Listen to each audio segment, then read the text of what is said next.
다시 뵙게 돼서 반갑습니다. 오늘은 시편 22편의 말씀을 통해서 함께 교제하려고 합니다. 그 중에서도 시편 22편 1절에서 21절까지의 말씀으로 고통의 시간에 드리는 기도라고 하는 제목으로 함께 나누려고 합니다.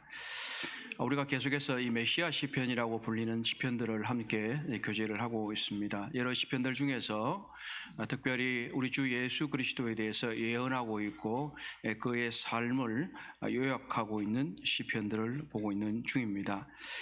시편 22편, 23편 사실 우리가 23편은 여호와는 나의 목자신이라고 하는 이 시편 시작을 기점으로 우리는 이 말씀을 굉장히 늘 자주 읽고 묵상합니다. 그러한 23편을 중심으로 20편, 23편, 24편은 그리스도께서 우리의 목자 되심에 대한 것을 3부작처럼 이렇게 다루고 있습니다. 23장이 선하신 목자, 우리를 돌보시는 목자라고 할 것 같으면 22장은 우리를 위해서 희생하시는 목자이신 그분을 말씀하고 있습니다. 그리고 24장은 영광스럽게 이제 다시 오실 예수 그리스도를 말씀하고 있습니다. 우리 주님께서는 이 시편 22편에 있는 내용대로 십자가에서 돌아가시고 우리의 고통들을 담당하신 것을 볼 수가 있을 것입니다. 오늘 시편 22편의 첫 번째 이 표제어를 보게 되면 표제에는 다윗의 시 인도자를 따라 아일렛 샤할에 맞춘 노래라고 되어 있습니다. 이 아일렛 샤할이라고 하는 말은 사실 정확하게 무슨 의미인지는 알 수는 없지만 우리말 성경은 이렇게 히브리 말 그대로 두었고요.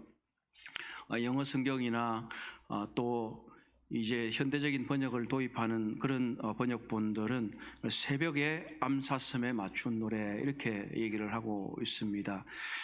이것은 무슨 내용인지 정확할 수는 모르지만 대체로 이 표제어들이 대부분 시편의 선율, 멜로디를 가리키고 있다고 보여집니다. 또한 이것은 악기의 이름일 수도 있습니다.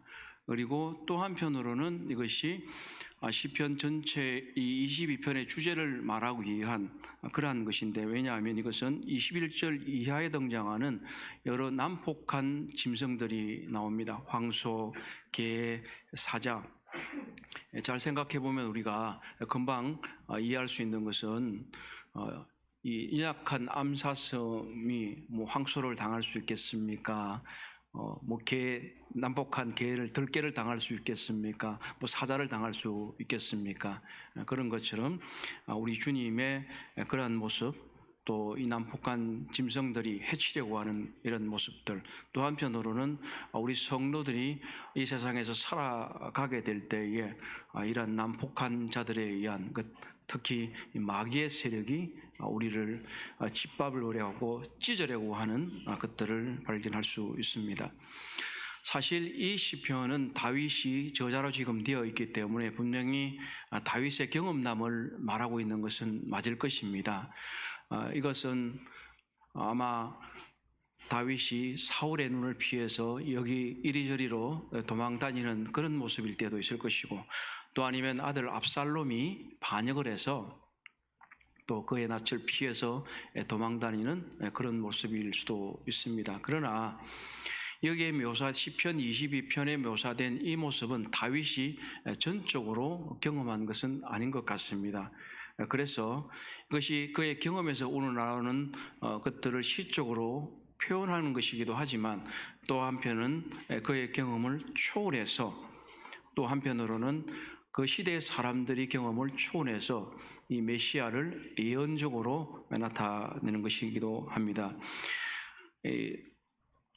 우리가 사도행전에서도 얘기하고 있고 사무엘 역대기 하에서도 얘기하고 있는 것처럼 다윗은 선지자라고 이렇게 얘기를 합니다. 우리는 대체로 다윗을 왕이라고만 이해하지만 성경은 다윗을 선지자라고 말하고 있기 때문에 다윗은 이 시편에서 자신의 경험담을 극적으로 또 시적으로 표현하는 것이기도 하지만, 다른 한편으로는 그가 예언자로서 선지자로서 메시아이신 우리 주님을 묘사하는 그런 것이라고 볼 수가 있습니다. 그렇기 때문에 이 시편은 단순한 다윗의 경험담에 그리고 개인적인 고통에 대한 시라기보다는 우리 주님을 묵상하는 메시아 시편으로 이해하는 것이 아마 더 적절할 것입니다.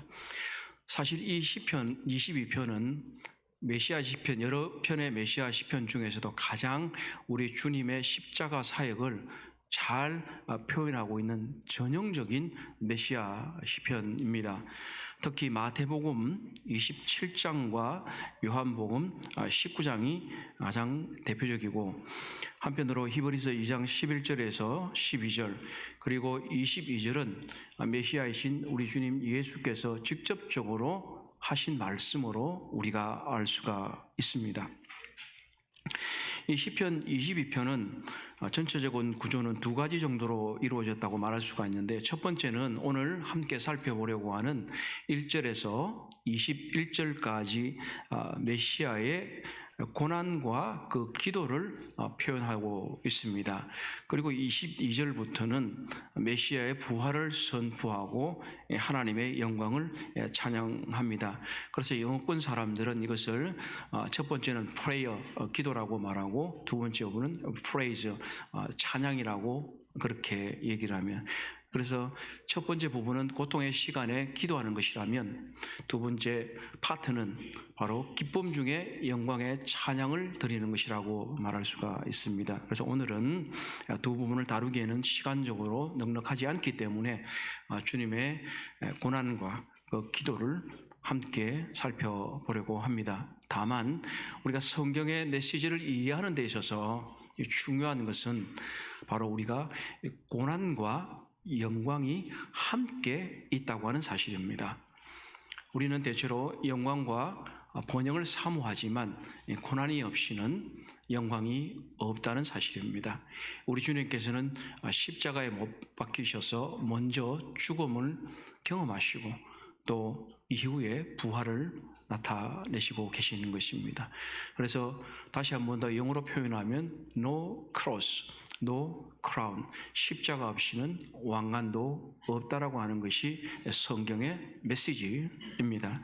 그래서 오늘은 바로 이 고난받는 메시아의 기도를 통해서 우리 자신도 동일하게 히브리에서 표현하고 있는 것처럼 우리 주님이 우리의 모든 고통과 우리의 모든 삶을 경험하셨기 때문에 우리가 이 시편을 통해서 우리 이제 연말을 맞이하고 한 해를 마무리하면서 우리의 삶의 위로와 격려와 소망을 찾기를 바라겠습니다.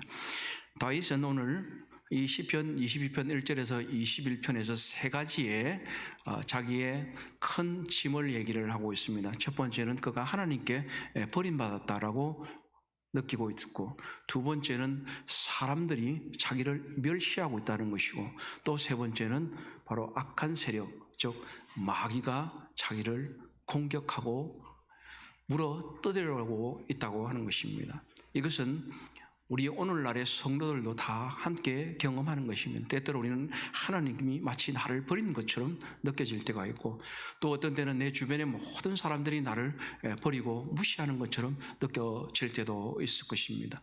또 한편으로는 이 사단 마귀가 우리를 지속적으로 공격하고 우리를 물어뜨리려고 하는 것들을 경험할 수 있다고 하는 것입니다.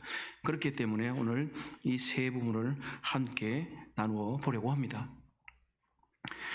첫 번째, 이 시편 22편 1절에서 5절을 함께 읽도록 하겠습니다. 우리 함께 성경을 펴서 보게 됐습니다. 시편 22편 1절에서 5절입니다. 내 하나님이여, 시작. 내 하나님이여, 내 하나님이여, 어찌 나를 버리셨나이까? 어찌 나를 멀리하여 돕지 아니하시오며 내 신음소리를 듣지 아니하시나이까? 내 하나님이여, 내가 낮에도 부르짖고 밤에도 잠잠하지 아니하오니 응답하지 아니하시나이다. 이스라엘의 찬송 중에 계시는 주여, 주는 거룩하시니이다. 우리 조상들이 주께 의뢰하고 의뢰하였으므로 그들을 건지셨나이다. 그들이 주께 부르짖어 구원을 얻고 주께 의뢰하여 수치를 당하지 아니하였나이다. 조금 전에도 말씀드렸던 대로 이 다윗은 하나님이 마치 자기를 버리는 것처럼 느끼고 있습니다. 그러나 이 다윗은 하나님이 마치 자기를 버리는 것처럼 느껴질 때도 여전히 고통 중에도 하나님은 여전히 나의 하나님이시다 라고 말하고 있는 것입니다. 하나님이 비록 나를 버렸다고 느껴질 때라도, 내가 고통 가운데 있을지라도 그분은 여전히 나의 하나님이시다 라고 성경은 말하고 있는 것입니다. 우리가 읽었던 대로 내 하나님이여 내 하나님이여 어찌 나를 버리시나이까, 어찌 나를 멀리하여 돕지 아니하시오며 내 신음소리를 듣지 아니하시나이까 라고 말할 때는 이 다윗은 제가 방금 힘주어 읽었던 것처럼 가슴에 사무치게 얘기를 하고 있는 것입니다.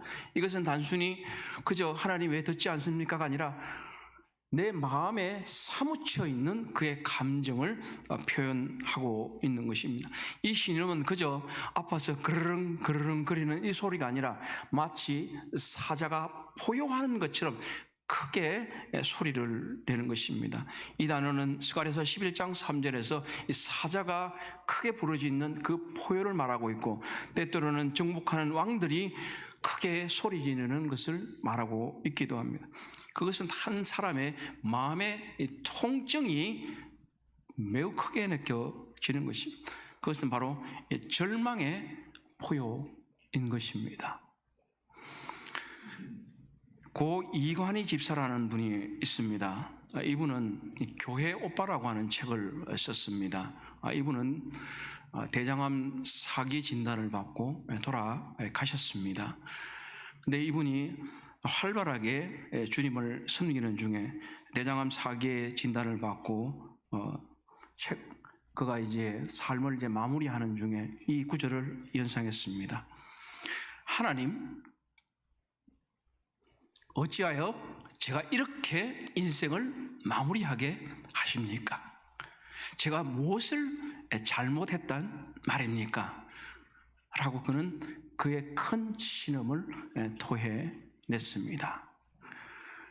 그는 이전까지 주님을 활발하게 주님을 잘 섬기고 있다 이렇게 생각하고 살아왔는데, 그에게 돌이킬 수 없는 이 암의 질병이 그를 휩싸이게 했을 때 그는 절망의 포효를 할 수밖에 없었다고 하는 것입니다. 어떻게 보면 이분뿐만 아니라 우리 모든 사람의 인생 가운데서 때때로 우리는 절망의 신음소리를 낼 때가 있지 않겠습니까?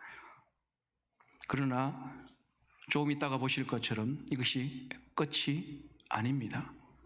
그렇기 때문에 우리는 주님을 또 찬양할 수 있는 것입니다. 2절도 보십시오. 내 하나님이여 내가 낮에도 부르짖고 밤에도 잠잠하지 아니하오나 응답하지 아니하이다. 이것은 하나님의 얼마나 무거운 침묵이 우리를 감싸는 것과 알 수 있습니다. 우리가 오랫동안 해결하지 못한 기도, 우리의 마음 가운데 있는 이 절망들이 때때로 우리를 휩싸이고 있지만 하나님은 여전히 오늘도 침묵하시고 계시다고 하는 이 사실은 우리를 절망의 시름 가운데로 이끌어 가고 있습니다. 하나님은 우리의 말을 듣고 있지 않는 것 같습니다. 우리의 기도는 천장에 올라가지만 여전히 하늘로부터는 아무런 말이 없습니다. 그는 말합니다. 왜 당신은 나를 돕지 않고 내 신음소리에서 이렇게 멀리 떨어져 있습니까? 라고 말하는 것입니다. 그러나 이것을 또 한편 생각해 보면 우리는 조금 전에도 말했던 대로 단순한 인간의 경험이 아니라 바로 우리 메시아의 고통 가운데, 즉 우리를 갈보리로 데려가는 것입니다. 예수님께서는 이 3시간의 십자가에 못 박히는 동안에 하나님께 버림을 받고 3시간의 어둠이 끝날 때 이 구절을 인용하셨습니다. 그러면 분명히 주님께서는 제자들이 내가 십자가에 박게 돼 너희들이 다 나를 버리고 도망할 것이다 라고 말씀하실 때에 여전히 하나님을 신뢰하고 그분의 임재를 신뢰했습니다. 그때 주님은 이렇게 말씀하셨습니다. 내가 혼자 있는 것이 아니라 아버지께서 나와 함께 계시느니라. 요한복음 16장 33절에서 이렇게 말씀하십니다. 그럼에도 불구하고 그분은 십자가에서 하나님이 그를 버리셨다고 말씀하셨습니다. 우리 함께 마태복음 27장 45절로 109절을 읽어보도록 하겠습니다. 함께 성경을 펴십시오. 마태복음 27장 45절로 49절입니다. 제6시로부터 시작. 제6시로부터 온 땅의 어둠이 임하여 제9시까지 계속되더니 제9시점에 예수께서 크게 소리질러 이르시되 엘리 엘리 라마 사박다니 하시니 이는 곧 나의 하나님 나의 하나님 어찌하여 나를 버리셨나이까 하는 뜻이라. 거기 있었던 자 중 어떤 이들이 듣고 이르되 이 사람이 엘리야를 부른다 하고 그 중에 한 사람이 곧 달려가서 해면을 가져다가 신 포도주에 적심해 갈대에 끼워 마시게 하는 것은 그 남은 사람들이 이르되 가만두라 엘리야가 와서 그를 구원하라 보자 하더라. 자, 이 장면은 우리가 조금 전에 읽었던 대로 바로 이 시편에 기록된 그것이 그대로 우리 주님의 십자가에서 말하고 있는 어둠이 임했습니다. 46절 제9시점에 예수께서 크게 소리질러 이르되 엘리 엘리 라마 사박다니 하시니 이는 곧 나의 하나님 나의 하나님 어찌하여 나를 버리셨나이까. 여기서 표현하고 있는 대로 크게 소리질렀다고 말씀하고 있지 않습니까? 주님은 그저 고통에 겨워서 엘리 엘리 라마 사박다니 한 게 아니고 엘리 엘리 라마 사박다니라고 크게 외쳤다고 하는 것입니다. 우리는 때때로 우리의 삶고 우리가 스스로 우리의 삶을 동정하지만 사실은 우리 주님이 우리의 모든 죄악을 담당하셔서 가늠할 수 없는 끔찍한 대가를 치르고 우리를 구원하셨다는 이 사실에 대해서 무감한심할 수도 있습니다. 주님은 하나님과의 분리 때문에 이 어둠이 임했을 때 크게 소리 지르셨습니다. 한편으로는 응답하지 않으시는 하나님의 고통도 아버지의 고통도 생각해 볼 수 있습니다. 왜 어둠이 임했을까요? 그 대낮에 차마 아들의 고통을 보실 수 없어서 그 어둠을 임하게 하시고 외면하시는 이 아버지의 고통인 것입니다. 하나님께서는 우리의 어려움과 고통들에 대해서 응답하시기를 원하시지만 때때로 그것을 지연시키실 때도 있습니다. 우리 주님께서 그 영혼의 어두운 밤을 경험하셨던 것처럼 우리 자신들도 때때로 이런 영혼의 어두운 밤을 경험합니다. 그렇기 때문에 우리는 우리 주님께서 이런 것들을 경험하신 것을 인해서 감사하고 히브리서 표현대로 우리를 동정하시는 것을 인해서 감사드립니다. 3절과 5절은 이제 다윗이 단순히 하나님께서 그를 들으시지 않는다고 하는 그 불평에서 끝이 나지 않고 하나님을 찬양한다고 하는 것을 보면서 우리들의 삶도 이렇게 되어야겠다 하는 생각을 하게 됩니다. 우리말 성경에서는 그저 이스라엘의 찬송 중에 계시는 주여 주는 거룩하시니다라고 시작을 하고 있지만 3절과 9절과 19절은 동일하게 이전까지 하나님께 대한 불평과 그리고 그의 무관심에 대해서 항의하는 듯한 것이지만 그러나 라고 하는 뜻을 포함하고 있는 히브리 단어들이 히브리어에도 있고 영어 성경에도 그렇게 번역을 해 두었습니다. 그래서 이것을 히브리어를 지적하며 3절을 이렇게 말할 수 있습니다. 그럼에도 불구하고 당신은 거룩하신 분으로 왕자에 앉아 있습니다. 내가 이렇게 말하지만 내가 하나님이 나를 안 듣는 것처럼 말하지만 여전히 하나님은 그럼에도 불구하고 거룩하신 분으로 앉으셨습니다. 그래서 다윗은 자기 조상들을 구원하신 그 하나님을 생각하면서 여전히 자신도 구원할 것에 대해서 신뢰하고 있는 것을 말하고 있는 것입니다. 우리 주님도 사람들이 뭐라고 그랬습니까? 엘리야를 부른다. 두어 봐라. 하나님이 그를 구원하나 보자. 다윗도 그런 경험입니다. 다윗은 비록 하나님께 버림받았다고 느끼고 주변 사람들이 버림받았다고 생각하지만 그는 여전히 하나님께 자신을 내맡기는 것입니다. 신앙의 등불은 하나님의 침묵이나 하나님과 우리가 멀은 것처럼 느껴질 때도 꺼지지 않은 것입니다. 우리는 우리의 고통 가운데도 여전히 신앙의 등불을 꺼뜨리지 말아야만 하고 하나님께 기도와 찬송으로 나아가야 하는 것입니다. 다윗은 그리고 우리 주님은 분명히 하나님께서 자기를 구원하지 않는 것처럼 멀리 있는 것처럼 말했지만 여전히 내 하나님이라고 부르고 있다고 하는 사실입니다. 하나님이 침묵 가운데 계실 때도, 하나님이 우리의 고통과 멀리 있다고 느껴질 때도 하나님은 여전히 나의 하나님입니다. 그렇기 때문에 우리는 그분을 신뢰하고 우리의 삶을 맡길 수 있는 것입니다. 하나님은 어떠한 상황 가운데서도 여전히 나와 우리 모두의 하나님이십니다. 두 번째 6절에서 11절은 다윗이 사람들에게 멸시받고 있다고 생각될 때에 하나님만이 유일한 나의 도움이라고 신뢰하는 그런 모습을 볼 수 있습니다. 우리 함께 22편 6절에서 11절을 한번 읽어보겠습니다. 나는 벌레요. 시작. 나는 벌레요 사람이 아니라 사람의 비방거리요 백성의 조롱거리니이다. 나를 보는 자는 다 나를 비웃으며 입술을 비죽거리고 머리를 흔들며 말하되 그가 여호와께 의탁하니 구원하실 걸, 그가 기뻐하시니 건지실 걸 하나이다. 오직 주께서 나를 모태에서 나오게 하시고 내 어머니의 젖을 먹을 때에 의지하게 하셨나이다. 내가 날 때부터 주께 맡긴 바 되었고 모태에서 나올 때부터 주는 나의 하나님이 되셨나이다. 나를 멀리하지 마옵소서. 환난이 가까우나 도울 자 없나이다. 다윗은 이제 처음 부분에서 하나님이 자기를 버렸다고 생각할 때도, 침묵한다고 느낄 때도 여전히 나의 하나님이라고 고백했던 것처럼 이곳에서도 그는 하나님은 나의 하나님입니다 라고 말하고 있는 것입니다. 이 시편 기자 다윗은 그가 인간들에게 버림받았다고 불평을 하고 있습니다. 이 보십시오. 6절에서 8절까지 어떻게 생각하십니까?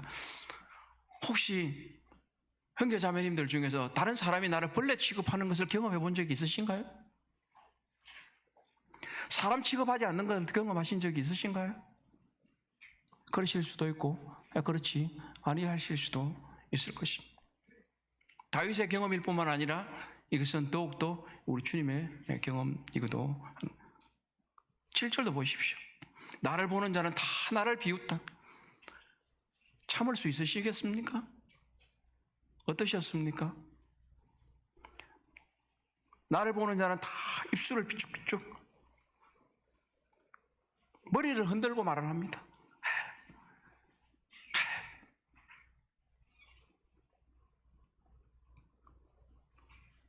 그러한 경험에서 느끼는 이 수치, 모욕감, 이런 것들은 우리를 어떻게 생각하십니까? 때때로 사람들이 너 믿는 사람이 있잖아. 너 잘 믿는다고 하는데 하나님도 도와주시겠지? 이렇게 모욕하는 것도 우리는 볼 수가 있습니다. 이것은 불신 세상으로도 그렇고 어떤 때는 같은 믿음의 공동체 안에서도 이러한 일들도 일어날 수가 있습니다. 그것이 교회사를 통해서 알고 있는 것입니다. 아마 우리가 여러 언론 매체를 통해서 잘 듣고 있는 고 이태석 신부라고 하는 분이 수단의 톤즈라는 지역에서 헌신적인 사역과 사람들을 도왔던 얘기를 기억하고 있습니다. 이분 여러 언론 매체에 방송이 되었고 또 이분의 도움을 통해서 한국에 유학 와서 의사의 길을 갖고 있는 사람도 있다고 합니다. 그래서 유퀴즈 온 더 블럭인가 하는 그런 프로그램에서 보니까 그분이 어떤 젊은 분이 와서 그분의 희생적인 사랑을 말하면서 의료인이 되기 위해서, 의사가 되기 위해서 열심히 이제 공부하고 있는 분이 있더라고요. 이분의 일을 돕는 김은혜 선교사라고 하는 분이 있습니다.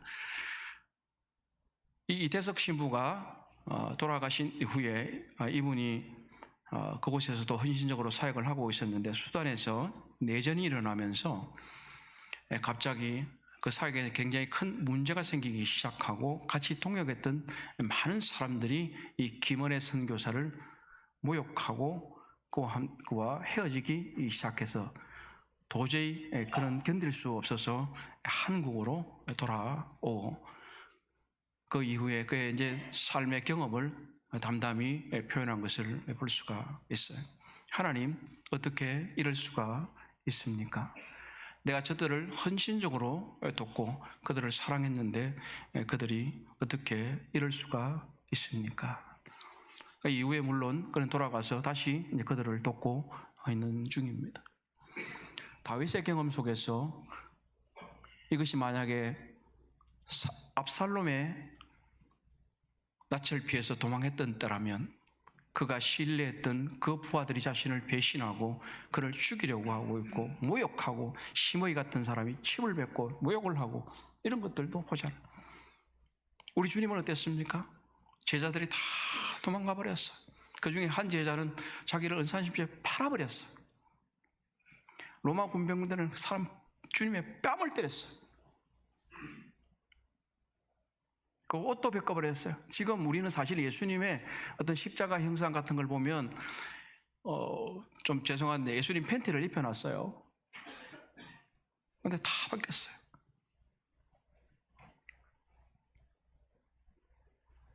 그것이 주님의 경험이고 다윗의 경험이고 우리의 경험이 될 수 있습니다. 그러나 다윗은 첫 번째 부분에서 조상들에게 베푸신 그 은혜를 인해서 주님을 찬송했는데 이제는 그가 자신의 경험 속에서 찬송을 합니다. 오직 주께서 나를 모태에서 나오게 하시고 내 어머니의 젖을 먹을 때도 의지하게 하셨습니다. 내가 날 때부터 주께 맡긴 바 되었고 모태에서 나올 때는 주는 나의 하나님이 되셨나이다. 10절을 한번 유의해서 보십시다. 내가 날 때부터 누구에게 맡긴 바 되었다고요? 주께 맡긴 바 되었다고 하는 사실입니다. 내가 날 때 우리는 보통 어머니의 품에 안기는 것이 맞잖아요. 그것이 맞습니다. 그러나 이 시편 기자 다윗은 말하기를 내가 날 때부터 주께 맡긴 바 되었고 모태라는 어머니의 자궁을 말합니다. 모태에서 나올 때는 주는 나의 하나님이 되셨습니다. 우리의 모든 인생은 내가 모태의 지음을 받을 때부터 모태에서 나올 때로부터 지금까지의 삶에서 하나님은 나의 하나님이시고 그분이 나의 의뢰자이시고 내 생명이 그분에게 맡긴 바 되었다고 하는 것입니다. 우리 주님의 인생 가운데서 삶 가운데서 주님이 기적적으로 동정녀 탄생을 하시고 얼마나 성령께서 그를 도우시고 성장하시고 이런 것들을 볼 수 있지 않습니까? 그리고 우리 그분의 마지막 때에도 조금 전에도 우리가 읽었던 대로 말했던 대로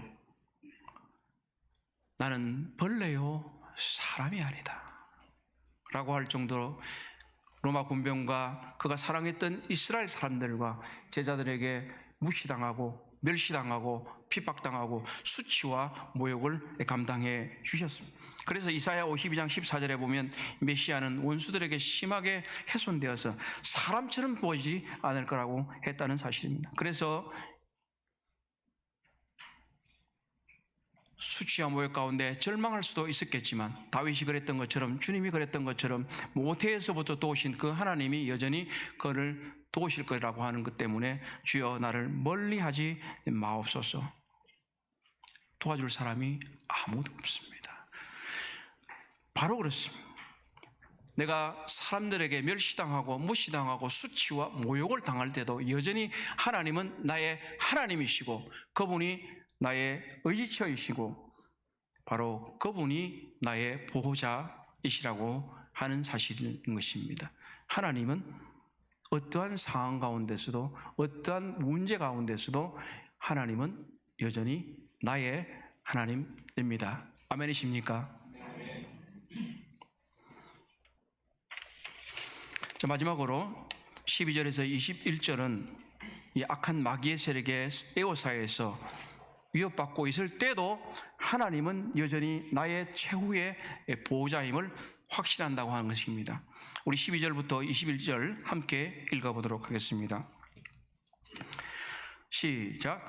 많은 황소가 나를 에워싸며 바산의 힘센 소들이 나를 둘러쌌으며 내게 그 입을 벌림이 찢으며 부르짖는 사자 같으니이다. 나는 물같이 쏟아졌으며 내 모든 뼈는 어그러졌으며 내 마음은 밀랍 같아서 내 속에서 녹았으며 내 힘이 말라 질그릇 조각 같고 내 혀가 입천장에 붙었나이다. 주께서 또 나를 죽음의 진토 속에 두셨나이다. 개들이 나를 에워쌌으며 악한 무리가 나를 둘러 내 수족을 찔렀나이다. 내가 내 모든 뼈를 셀 수 있나이다. 그들이 나를 주목하여 보고 내 겉옷을 나누며 속옷을 잽이 뽑나이다. 여호와여 멀리하지 마옵소서. 나의 힘이시여 속히 나를 도우소서. 내 생명을 칼에서 건지시며 내 유일한 것을 개의 세력에서 구하소서. 나를 사자의 입에서 구하소서. 주께서 내게 응답하시고 덜수의 뿔에서 구원하셨나이다.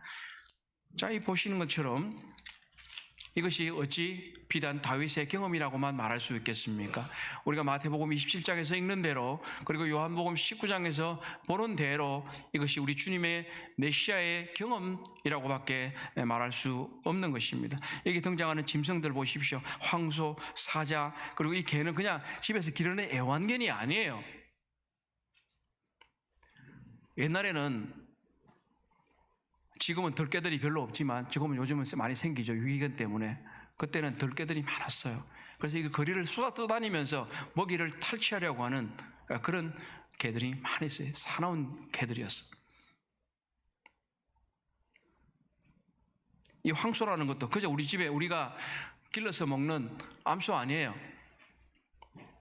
이 바산의 황소라든지 이런 것들은 갈릴리 호수 동쪽에 이 야르묵강에서 북쪽 헤르몬까지 이 비옥한 지역에 지는데 소들이 있는데 그 중에서도 야생 황소와 이 야생 황소들은 먹을 것을 찾으러 다니는 그런 것들이, 지금은 개든 뭐 소든 사람이 이렇게 길러서 사람과 함께 지내도록 했지만 이전에는 그렇지는 않았어.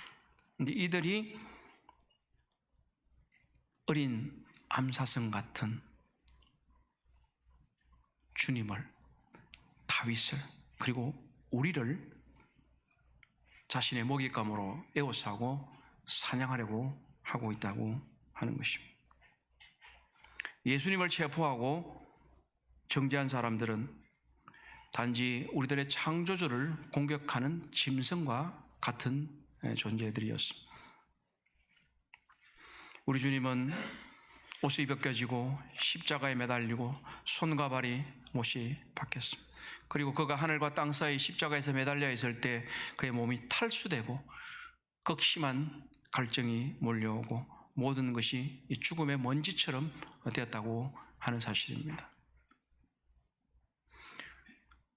미국의 영화배우 멜 깁슨이 주연했던 패션 오브 크라이스트라고 하는 것이 있는데, 강단에서도 수차례 한번 말씀을 드렸지만 그 고통을 쳐다보는 것만으로도 우리는 참 볼 수가 없는 고통을 느낍니다. 그러나 그것은 그저 우리 주님의 고통을 일부만 묘사한 것입니다. 이 시편에 묘사되어 있는 것과 그리고 마태복음 27장과 요한복음 19장에서 묘사되고 있는 이 주님의 고통은 도저히 우리가 상상조차 할 수 없다고 하는 것입니다. 바로 우리 주님은 이와 같은 고통을 경험을 하셨습니다. 이것이 누구를 얘기했겠습니까? 바로 우리를 위해서 경험하셨다고 하는 사실입니다. 그렇기 때문에 우리는 주의 만찬을 통해서 우리 주님께 감사드리고 우리 아버지 하나님께 영광의 예배를 올릴 때에 그저 매주일 행하는 그러한 예식이 아니라 우리의 진정으로부터 나의 모든 죄짐과 고통을 감당하시기 위해서 그분께서 수치와 모욕과 고통과 벌거벗김을 당하셨다는 이 사실에 관해서 깊이 묵상하면서 우리는 우리 주님께 나아가야 되겠다고 믿습니다. 19절에서부터 21절은 다시 9절과 11절에서 말했던 것처럼 이제 그것을 반박하는 것을 볼 수가 있습니다. 나의 힘이시여 나를 속히 도우소서. 내 생명을 칼에서 건지시며 내 유일한 것을 개의 소력에서 구원하소서. 나를 사자의 입에서 구원하소서. 이렇게 고백을 하고 있습니다. 하나님은 나의 힘이십니다. 나의 힘이십니다. 우리는 무능하고 약하고 우리 스스로를 구원할 수 있는 능력이 없는 사람들입니다. 그렇기 때문에 우리는 우리 하나님께 구해야 되는 것이고 우리 하나님이 비록 멀리 있는 것처럼 느껴질 때가 많이 있지만 이 다윗이 고백하는 것처럼 계속해서 말하잖아요. 나를 멀리하지 마십시오. 가까이 해주십시오.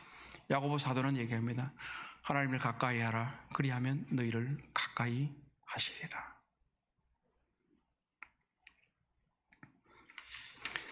21절은 하반절은 매우 이 시편에서 극적인 반전을 일으킵니다. 제가 21절 하반절을 읽어보겠습니다. 주께서 내게 응답하시고 덜소의 뿔에서 구원하셨나이다. 지금까지는 계속해서 간구하고 있잖아요. 구원하십시오. 나를 멀리하지 마십시오. 이렇게 구하고 있는데 갑자기 이곳에서 주께서 내게 응답하시고 덜소의 뿔에서 구원하셨나이다. 이건 시편 16절에도 이렇게 말하고 있습니다. 여호와께서는 무궁하도록 왕이시니 이방 나라들이 주의 땅에서 멸망하였나이다. 이러한 용법들은 바로 이런 것입니다. 지금 되지는 않았는데 마치 미래에 될 것을 지금 이미 된 것처럼 표현하고 있는 거예요. 그래서 이 다윗은 하나님께서 자기를 버린 것처럼 생각될 이때조차도 하나님이 나에게 응답하셨다. 나를 구원하셨다. 라고 말하고 있는 것입니다. 그렇기 때문에 우리가 비록 고통의 기도 가운데 있고 또 어떤 때는 때때로 삶의 끝자락까지 간 것처럼 느껴질 그때도 여전히 하나님은 침묵 속에서도 우리를 지켜보고 계시고 때가 되면 응답하시는 것입니다. 그래서 우리는 이 다윗의 믿음이 오늘날 필요한 것입니다. 하나님이 비록 응답하지 계시지 않고 나를 멀리하고 계시고 우리 필생의 기도와 그리고 나의 삶에 있어서 이 절망의 끝자락 가운데 있는 이 기도 가운데서도 여전히 하나님은 함께하고 계시고 하나님을 우리를 보고 계시고 다윗에게 응답하셨던 것처럼 우리 주님께 응답하셨던 것처럼 여전히 응답하실 것입니다. 그래서 우리 주님은 엘리 엘리 라마 사박다니 라고 하시면서 하나님 하나님 나의 하나님 어찌하여 나를 버리시니까 라고 말했지만 그분의 마지막 말은 무엇입니까? 내가 다 이루었다. 모든 것이 끝이 났다. 그것은 그분이 바로 하나님께서 자신의 기도에 응답하셨다고 하는 말씀이고 이제 모든 것이 끝이 났고 하나님이 의를 이루신다고 하는 그의 고백인 것입니다. 사랑하는 형제 자매님, 오늘 이 시편 22편을 통해서 비록 우리 개개인의 경험이 아닐 수도 있는 것이지만 우리 주 예수 그리스도께서 이러한 극심한 고통을 우리를 위해서 담당하셨고 다윗의 기도에 응답하셨고 우리 주님의 기도에 응답하셨다면 여전히 오늘날 우리들의 모든 삶 가운데서 응답하신다고 하는 이 사실입니다. 그렇기 때문에 이제 우리는 한 해를 정리할 뿐만 아니라 우리들의 삶이 내년에 또는 우리의 삶이 마감되는 그 시간까지 여전히 하나님은 나의 하나님이시라고 하는 사실입니다. 내가 절망 가운데 있을 때도, 하나님이 나를 버리는 것처럼 좌절하고 있을 때도, 그리고 모든 사람이 나를 무시하고 멸시하고 수치와 모욕을 안겨줄 때에도 여전히 하나님은 나의 하나님이시라는 것입니다. 그렇기 때문에 나의 하나님은 나를 버리시지 않을 것이며, 그분은 나의 기도에 응답하실 것이며 나를 좋은 것으로 보답해 주시는 분이라고 하는 것입니다. 우리는 우리의 고통의 시간 가운데서 그저 불평과 불만과 하나님께 불평, 사람에게 불평, 그리고 다른 것들에 대한 정죄, 판단이 아니라 하나님께 모든 것을 맡기는, 이것은 제 경험과 삶 속에서도 늘 다시 한번 새겨보고 주님 앞에 나아가야겠다고 결단하는 그러한 것입니다. 그래서 우리는 우리의 고통의 시간 가운데에서도 하나님을 멀리하고 떠나가고 하나님께 떼드는 것이 아니라, 고통 중에도 하나님은 여전히 나의 하나님이시고 그분은 여전히 나를 돌보시는 분이시며 하나님만이 유일한 나의 도움이시라고 하는 것, 그리고 하나님은 또한 나의 최후의 보호자라고 하는 것, 이것이 바로 우리의 삶을 하나님 나라에 가는 그날까지 인도하는 것이 될 것입니다. 우리 한번 시편 22편 24절을 한번 읽어보고 마무리하도록 하겠습니다. 시편 22편 24절. 그는 시작. 그는 곤고한 자의 곤고를 멸시하거나 싫어하지 아니하시며 그의 얼굴을 그에게 숨기지 아니하시고 그가 울부짖을 때에 들으셨도다. 이것이 시편 기자가 고백하는 마지막 찬송의 이유입니다. 우리 모두도 이제 그는 곤고한 자의 곤고를 멸시하거나 싫어하지 아니하시며 그의 얼굴을 그에게서 숨기지 아니하시고 그가 울부짖을 때에 들으셨도다. 이 기자의 고백을 우리의 믿음으로 생각하고 함께 나아가기를 원합니다. 기도하겠습니다. 자비하신 우리 아버지 하나님, 참 감사를 드립니다. 다윗의 극악한 경험을 통해서 또 우리 주님의 참 십자가 고통을 통해서 저희들이 생각해 보게 됩니다.